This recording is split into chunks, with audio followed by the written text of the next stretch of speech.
best management practice. This is an example of the best management practice measure that we're doing here by incorporating a biofiltration system and the drainage system project that we have at the Easton Circle.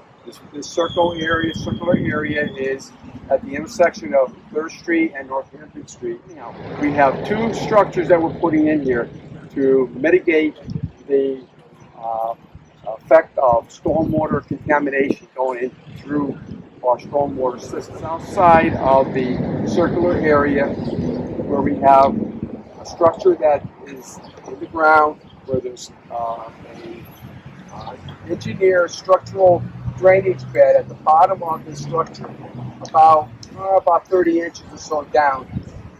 And above that, there's layers of stone and permeable material that allows the stormwater that passes through here to infiltrate down and be filtered and to a large extent clean of sediment and clean of deleterious chemicals such as phosphorus.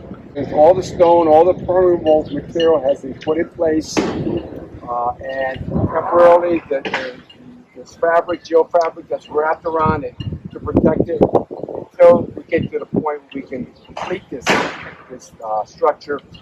That'll be done when the rest of this work is completed. We're looking at our second biofiltration structure. This is on the east side of the circular area, drive around here. Again, it's built the same way as the other structure is built, with the build up of stone from underneath, the bottom under drain. You see 2 structures on either side. One is an overflow system where if it ever backs up and it can't be drained quickly enough, it'll overflow.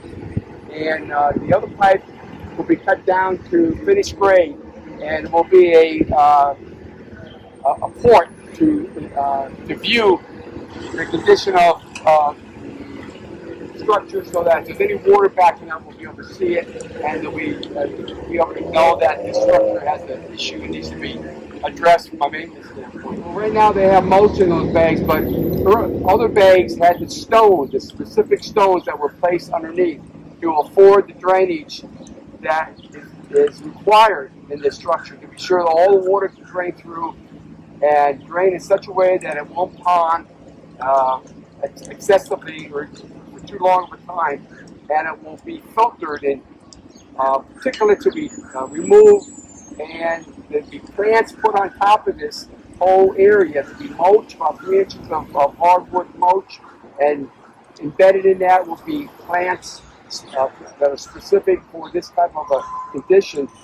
And these plants with their root system will remove a lot of the chemical contaminants that are in the stormwater that are drained into the system.